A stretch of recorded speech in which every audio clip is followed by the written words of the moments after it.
Okay, there we go. Greetings and hello. So I just wanted to do a video. I feel like just speaking my mind and sharing it. I think it's wise indeed for anybody, to, I don't know, just express more of what's going on inside, the good, the bad, the ugly. I guess maybe women can have a bit of an easier time with that in certain circumstances, and guys less. But I don't really want to play into stereotypes. But I'm just learning to kind of express more. I am indeed the type of person that, unfortunately, reluctantly expresses the deeper parts, and kind of been used to holding things in a lot, and like a form of emotional self-suppression. I'm a person who, by nature, have a deep a deep empathy and sympathy for everybody. I'm an empath and a poet and all that, so I feel too strongly. I'm too sensitive sometimes, and I don't regret that. But it is a burden sometimes, on a day-to-day basis, and people that have a lot of deep feelings certainly understand that. So I just want to just make an honest, open video and just say, just give some advice and to express and share that it is so crucial to be honest with the self and with everybody else that we can. We all need some tact and some diplomacy, and there is such a thing as societal propriety and whatnot. But this recent transition that I am going through, and I'm sure many others are feeling the same thing, it definitely strips away the boundaries and gets you to stop lying to yourself. And with this whole enlightenment process going on, the earth itself is, humanity is realizing that we are the cause of our own fault, our own woes, and that the results are coming in, I should say, as a factor, as a dividend, as a result, as a sum total of our own doings. And so we need to pay attention to these warning signs and all that. On a personal level, am overcoming, at the particular time of this video, early to mid-January 2019, just getting over a hard breakup and realizing that a lot of the things I was hiding away, not not masking, but a lot of the ancient pains I've been holding, or the things that we accumulate throughout the years, they catch up to us if we don't pay them proper attention and heal them, give them the healing that they need, the time and the space. And it's also good to we have to be strong too. Like, you have the feminine and the masculine aspect. There is such a thing in a time for tough love, and then there is such a thing for pampering and nurturing. And either extreme is not good. If we be tough all the time, we'll be angry, and with being neglectful, we'll become a burden to ourselves and people around us sometimes, until maybe it could be finally honed or finally tuned into a really good discipline.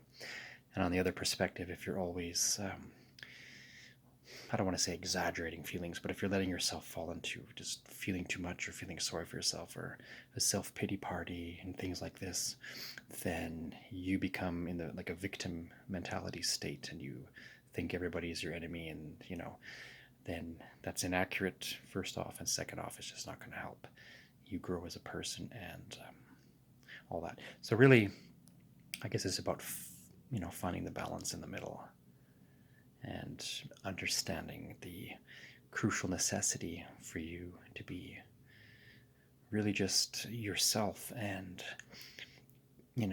to express that and learn and allow others to be themselves as much as possible. And if there can be a cohabitation or an agreement, then let it be so. And if not, then just part ways. I find that a lot of the times when we're trying hard to be nice or good, the opposite comes about. Or when we're being hard on ourselves and thinking we're not good enough, in fact, we are very much good, and we're being really kind.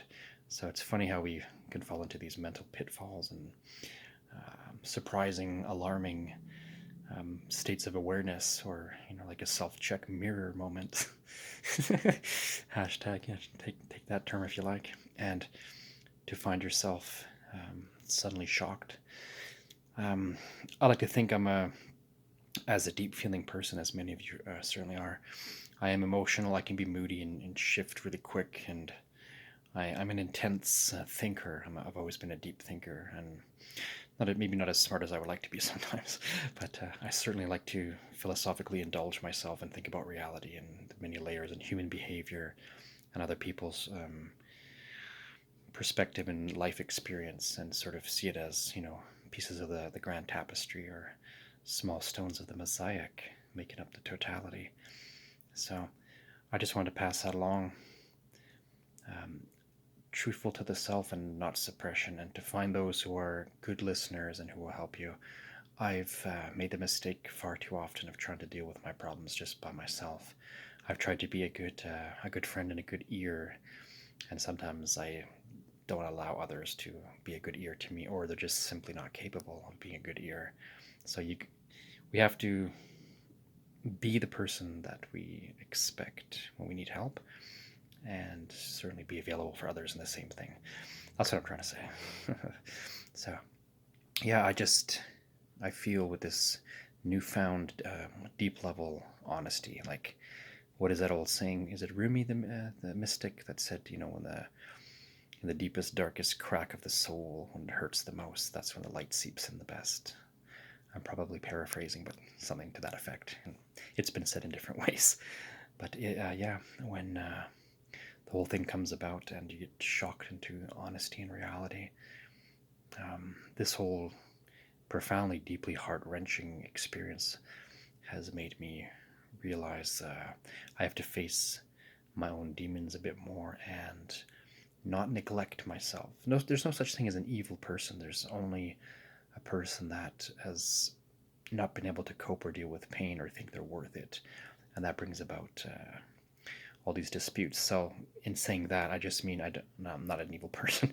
I just mean I think about other people who are really nasty or cruel, or these monster types, and I have pity for them, because I just realize it's pain that's unhealed and pride that hasn't been humbled or humiliated enough, or something like that, or just an honest, good self love, really, is what it comes down to. Anybody who does anything bad does so because they're not feeling enough self worth or love in their own heart, or a worthiness or something. Or you can take that train of thought and go with it.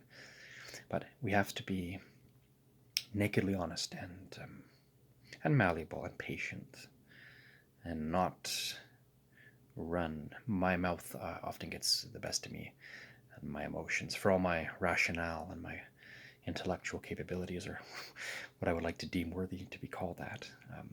For all that, my emotions certainly can get the best of me too. So I just want to say that to people, to have a gentleness with yourself, and to look for and to create harmony and an environment and friendships, and environmental friendships, and of that sort, if you can call it what you like, so that you have the room to breathe, and to allow others to breathe, and you're looking at the different aspects and dimensions, and not putting aside something, or whitewashing or candy coating something. And if you need to heal deeply, there is the means. There's the person out there, or the people, or there's the scenario, like out in nature or something, or there is a task or a hobby you can do, like art, or I don't know, whatever, or listening to music. There's multiple facets to help you dive into it. There's wonderful books and videos to look at to help you understand the nature of the self and the human thing. And nobody has 100% truth or be accurate about everything. It's impossible. What would be the fun of that anyway? So we're looking for the enlightenment via and through the beauty that everybody brings to the table. So just find those that mesh with you, allow you to be yourself, and you are available for them to do the same, and to just really be honest and deep and wonderful to yourself. And by doing so, a natural happenstance or occurrence that will come about will be you being wonderful to other people. So that's my message right now. For all my wisdom and learning, if it can be called such, I'm still a fool many times, and I'm realizing that I have to just balance the emotions a bit more and come to terms and forgive myself. And by doing so, it's easier to forgive others and just come on a clean slate and a clean state and go from there. And don't checkmate yourself. There you go. I've I feel guilty and strange that I've sometimes ruined situations or friendships when it was my fault. And maybe it's just destiny like that, but a lot of the times I've been betrayed heavily also, and people have done some unexpected things. So it just, we all have these potentials within, so we have to deal with it. So that's what I wanted to say. Be honest and loving and tender and true and kind and grateful and forgiving, and you'll just feel free and at peace and realize that you have lots of good things to get into. So, sending that with a smile and a hug for you, wishing you the best of inner development, and I truly do, and enlightenment and inner joy. Namaste and cheers.